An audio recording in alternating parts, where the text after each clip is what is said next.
Road roller वाला सवाल हम लोग आज करने जा रहे हैं। ठीक है, इस सवाल को करने से पहले कुछ बहुत ही बेसिक लेवल के जो की पॉइंट्स हैं उस पर हम लोग एक छोटा सा डिस्कशन कर लेते हैं ताकि हमको ये पता चल जाए कि अच्छा ठीक है करके इस सवाल को हमें कैसे करना है, इसका लॉजिक क्या है वगैरह वगैरह। उम्मीद करती हूँ कि जो रोड रोलर है वो सभी लोगों ने देखा होगा, है ना। अच्छा चलो, बहुत ही अच्छी बात है। तो सबसे पहला पॉइंट जो रोड रोलर के बारे में आपको पता होना चाहिए वो ये आपको पता होना चाहिए कि जो रोड रोलर होता है उसकी शेप क्या होती है। उसकी शेप क्या है? शेप तो road roller basically cylindrical shape का होता है। ठीक है, रोड रोलर अगर आपने देखा है किस शेप का होता है? सिलिंड्रिकल शेप का होता है, यानी कि कुछ इस तरीके का दिखता है। ये ऐसा लेटा हुआ ऐसा दिखता है। सही कह रही हूँ मैं? तो जब वो लेटा हुआ रहता है तो ऐसे केस में ये जो रोड रोलर की लेंथ होती है ना, ये जो रोड रोलर की लेंथ होती है यही उस रोड रोलर की हाइट भी होती है। ठीक है, सिलेंडर के केस में जो सिलेंडर की लेंथ होती है वही रोड रोलर की हाइट भी होती है। ठीक है, अच्छा ओके। अब ठीक है मैडम, ठीक है आपने कहा, मैंने मान लिया। अब लेकिन आगे आगे की बातचीत भी हम लोग करते हैं, वो भी बहुत ही प्यारा सा डिस्कशन है, छोटा सा नन्ना मुन्ना सा डिस्कशन। कुछ इस प्रकार से है, क्वेश्चन को रीड करते हैं। हमें बोल रहा है कि रोड रोलर को, ठीक है, एक रोड पे चलाना है, ऑब्वियसली रोड को लेवल करने की नीड है। बोल रहा है कि जब रोड रोलर रोड पे चलेगा तो कितना रोड का एरिया कवर होगा अगर रोड रोलर 750 कंप्लीट रिवॉल्यूशंस लेता है। तो मतलब सिर्फ एक बार रोड रोलर नहीं चलेगा, 750 टाइम्स चलेगा। यानी कि अगेन अगर मैं गिवन डेटा की बात करूं तो गिवन डेटा में हम लोगों के पास रोड रोलर के बारे में क्या इंफॉर्मेशन है। रोड रोलर के बारे में मेरे पास ये इंफॉर्मेशन है कि जो नंबर ऑफ रिवॉल्यूशंस वो रोड रोलर ले रहा है वो बेसिकली कितने हैं हम लोगों के पास? 750 बराबर कह रहे हैं। ठीक है मैडम, और क्या इन्फॉर्मेशन है रोड रोलर के बारे में कि उसकी जो लेंथ है, जो कि मैंने अभी अभी तुमसे कहा कि रोड रोलर के केस में क्योंकि उसकी शेप सिलेंड्रिकल होती है तो जो लेंथ होती है ना भाई, वही बेसिकली क्या हो जाती है? उसकी हाइट भी हो जाती है। तो यहाँ पे हाइट आपको कितना दिया है? 1 मीटर। बट सतर्क हो जाओ। क्यों मैडम? क्योंकि यहाँ पे आप देखो, आपको जो डायमीटर है रोड रोलर का, ये डायमीटर आपको दिया है 84 सेंटीमीटर। आपकी एक इंफॉर्मेशन सेंटीमीटर में और आपकी दूसरी इंफॉर्मेशन क्या कहते हैं मीटर में, क्या ये चलेगा? नहीं चलेगा। तो क्या करें? चलो मीटर को कन्वर्ट कर लिया सेंटीमीटर में, या 1 मीटर इक्वल टू 100 सेंटीमीटर होता है। तो मुझे इससे रोड रोलर की हाइट पता चल गई। सिमिलरली मुझे अभी यहाँ पे क्या है? डायमीटर दिया हुआ है। कितना दिया है डायमीटर? 84 सेंटीमीटर। हम लोगों को ना कभी भी डायमीटर से कोई काम नहीं होता। डायमीटर हम लोगों के लिए यूजलेस डेटा है। ठीक है, अच्छा डायमीटर जो है हम लोगों के लिए क्या है? एक यूजलेस डेटा है। तो मैं क्या करूँगी? एक कंसेप्ट फॉर्मूले का इस्तेमाल करूँगी और उस फॉर्मूले का इस्तेमाल करके मैं डायमीटर को कन्वर्ट करूँगी रेडियस में। ठीक है, डायमीटर क्या होता है? 2 टाइम्स ऑफ रेडियस होता है। तो अभी मुझे डायमीटर कितना दिया है? 84। ये equal to 2 times of radius. ये 2 को अगर मैं यहाँ डिवाइड में ले आऊँ तो 84 डिवाइड बाई 2 आ जाएगा, इक्वल टू रेडियस आ जाएगा। सो यहाँ से रेडियस की वैल्यू कितनी आ जाएगी?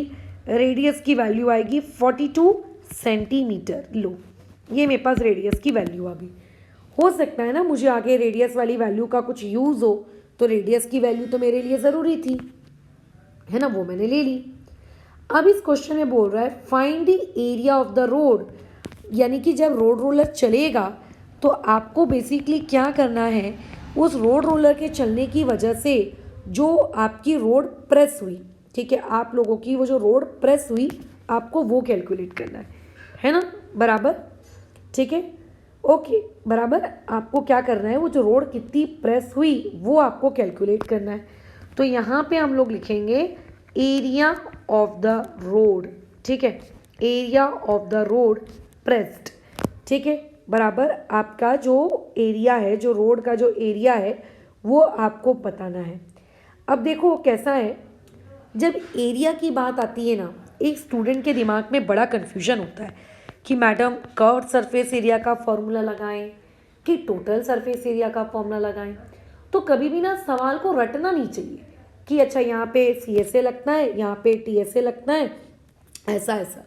आप इमेजिन करो कि आप कर क्या रहे हो, ठीक है, आप इमेजिन करो आप कर क्या रहे हो।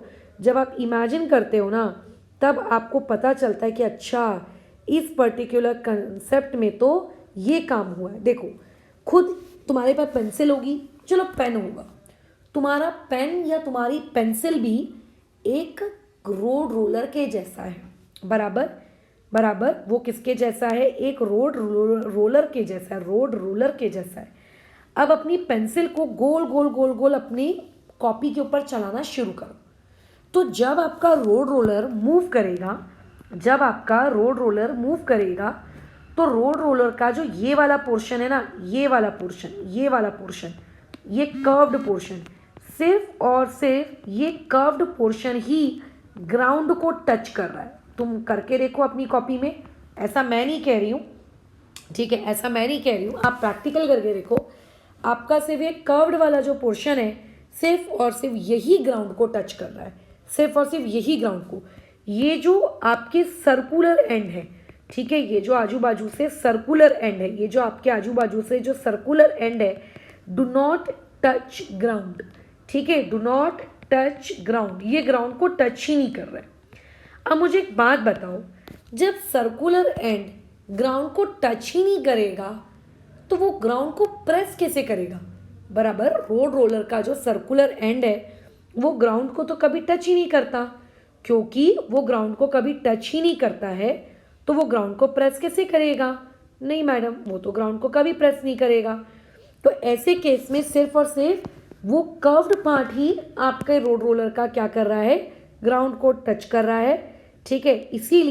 इसीलिए जब आपको यहाँ पर area of the road calculate करना है, ठीक है, जब आपको यहाँ पे area of the road calculate करना है तो area of the road calculate करते वक्त आप क्या कैलकुलेट करेंगे, CSA, जिसको अपन लोग फुल फॉर्म में लिखते हैं कर्व्ड सरफेस एरिया। थोड़ा सा मैं इसको शिफ्ट कर लेती हूँ ताकि मेरे पास जगह क्रिएट हो जाए। रुको रुको रुको रुको, थोड़ा गड़बड़ हो गया, एक मिनट, हाँ, इसको थोड़ा सा हम लोग शिफ्ट कर लेते हैं। नहीं यार, ठीक है, जान दो, इसको यहाँ पे लिख लेना, तुम्हारी कॉपी में तो पूरी की पूरी लाइन रहेगी। हमें यहाँ पे लगाना है कर्व्ड सरफेस एरिया, ठीक है, ऑफ सिलेंडर। समझ रहे हो कि कर्व्ड सरफेस एरिया ही क्यों लगाना है, ठीक है, कर्व्ड सरफेस एरिया ही क्यों लगाना है, क्या ये बात क्लियर है। वो इसीलिए लगाना है क्योंकि सिर्फ उसका कर्व्ड पार्ट टच हो रहा है। और कर्व्ड सरफेस एरिया का फॉर्मूला क्या है, 2πr/h। पाई की अगर आपको कोई वैल्यू नहीं दी, अगर आपको पाई की कोई वैल्यू नहीं दी तो आप अपनी मर्जी से कुछ भी ले सकते हो। आप अपनी मर्जी से 22/7 भी ले सकते हो, आप अपनी मर्जी से 3.14 भी ले सकते हो। बट देखो यार, मैं तो 22/7 ही लेती हूँ, पॉइंट में फालतू के गिन गिन क्यों करना। रेडियस कितना है, 42, हाइट कितनी है, 100। अब आपको सिर्फ कैलकुलेशन करनी है। तो देखो, ये 7 1 ये 7 6, सारा सिंपल सा मल्टीप्लिकेशन है। कितना हो जाएगा, 2 × 22 दैट इज 44 × 6 × 100। अगर आप प्रॉपर तरीके से मल्टीप्लिकेशन करते हैं, ठीक है, तो ये कितना हो जाएगा, 26400। अच्छा, एरिया की यूनिट क्या होती है, एरिया की कोई भी यूनिट हो, बस ऊपर में स्क्वायर लगेगा। क्योंकि हमारा सारा डेटा सेंटीमीटर में है तो हम सेंटीमीटर लिखेंगे और उसके ऊपर स्क्वायर डालेंगे, ठीक है, हम उसके ऊपर सेंटीमीटर लिखेंगे और उसके ऊपर स्क्वायर डालेंगे। क्या ये बात समझ में आ रही है, ठीक है। तो इससे हमें ये पता चल गया कि जब रोड रोलर एक बार पलटी मारता है, ठीक है, area of the road in 1 revolution, ठीक है, जब हमारा रोड रोलर एक बार पलटी मारता है तो हमारी रोड का कितना एरिया प्रेस होता है 26400 सेंटीमीटर स्क्वायर। ये इसी तरीके की बातचीत है कि एक कैडबरी 10 रुपए की आती है, तो बताओ 5 कैडबरी कितने की आएंगी। ये इसी तरीके की बातचीत हो गई। अगर एक कैडबरी 10 रुपए की आती है तो 5 कैडबरी निकालो या 500 कैडबरी खरीदो, मल्टीप्लाई करना होता है, बराबर। तो अगर आपको अब ये पता करना है कि यार एरिया ऑफ द रोड जो कि प्रेस हुआ होगा जब आपके रोड रोलर ने 750 रिवॉल्यूशंस किए होंगे, तो ऐसे केस में आप लोग क्या करिए, आपका जो वन टाइम वाला एरिया आया है ना, जो आपके वन टाइम वाला एरिया आया है। अच्छा चलो खैर ये सारा नाटक अपन बंद करते हैं, सारी सिंपल मैथमेटिक्स करते हैं। ऐसे हम लोग 2 कॉलम्स बनाएंगे। एक कॉलम की हेडिंग हम लोग दे देंगे फटाक से, बोलो क्या, एरिया, जिसकी यूनिट है सेंटीमीटर स्क्वायर, और दूसरे की हेडिंग दे देंगे नंबर ऑफ रिवॉल्यूशंस। ठीक है, चलो अब मुझे बताओ अभी नंबर ऑफ रिवॉल्यूशन कितने हैं, 1, तो एरिया कितना है 26400। क्वेश्चन वाला क्या कह रहा है कि नंबर ऑफ रिवॉल्यूशंस कितने हो जाएंगे 750, तो एरिया कितना हो जाएगा पता नहीं, लेट इट बी एक्स। अब आपको क्या करना है, कुछ नहीं करना है, आपको बस क्रिस क्रॉस करना है। तो आपका 26400 मल्टीप्लाई बाय 750 इक्वल टू करोगे तो इससे आपको x मिल जाएगा। x मिल गया मतलब आपको क्या मिल गया, इससे आपको ये पता चल जाएगा कि टोटल कितना एरिया, ठीक है, टोटल कितना एरिया प्रेस हो रहा है जब हम लोगों का रोड रोलर रोड पे चल रहा है। ठीक है, 750 रिवॉल्यूशंस करने के बाद, ठीक है, 750 रिवॉल्यूशंस करने के बाद। ठीक है, तो अभी अगर कोई तुमसे पूछे कि बताओ आपके रोड रोलर ने 750 रिवॉल्यूशंस किए और कितना एरिया प्रेस हुआ, तो आप क्या कहोगे कि मैडम आप मल्टीप्लाई कर लो दोनों को, आपको पता चल जाएगा कि कितना एरिया प्रेस हुआ, है ना। तो सादी सी मल्टीप्लिकेशन है, मेरे हिसाब से तो ये तुम कर ही लोगे, इसमें ऐसा कुछ भी नहीं है। 750 से मल्टीप्लाई, तो ये आंसर आएगा 198,000,000। अरे बाप रे, इतना बड़ा आंसर, इतना बड़ा आंसर इसीलिए आया क्योंकि मैंने मेरी यूनिट को सेंटीमीटर स्क्वायर में रखा। अब तुम एक बात बताओ, अगर मान के चलते हैं, ठीक है, मान के चलते हैं मैंने क्या किया है, आप लोगों का 1000 रुपये है, अगर चलो मान लेते तुम्हें मुझे फीस देनी है, लेट से 1000 रुपये, अगर तुम मुझे एक रुपये के 1000 सिक्के लाओगे तो मुझे खुशी होगी कि गुस्सा आएगा, या 1000 रुपये का एक नोट लाओगे, वैसे 1000 का एक नोट शायद नहीं आता है अभी, बट पहले आता था, खैर 1000 रुपये का लेट से अगर एक नोट लाओगे तो मुझे ज़्यादा अच्छा लगेगा। ऑब्वियसली मैडम, चिल्लर लेना यार किसी को पसंद नहीं आता, है ना, चिल्लर लेना किसी को पसंद नहीं आता, कोई भी नहीं चाहता कि उसकी जो डेटा है, उसकी जो जानकारी है ना, उसकी जो जानकारी है वो बहुत बड़े फॉर्मेट में रहे, ऐसा कोई नहीं चाहता, ऐसा कोई भी नहीं चाहता, बराबर, ऐसा कोई नहीं चाहता। तो ऐसे केस में हम लोग क्या करते हैं, इस इंफॉर्मेशन को क्या मैडम मैं छोटा कर सकता हूँ क्या, बिल्कुल कर सकते हो यार। छोटा करने के लिए बोलो मैं क्या करूँ, ठीक है, छोटा करने के लिए बोलो मैं क्या करूँ, इसको मीटर स्क्वायर में कन्वर्ट कर देते हैं, इसको मीटर स्क्वायर में कन्वर्ट कर देते हैं।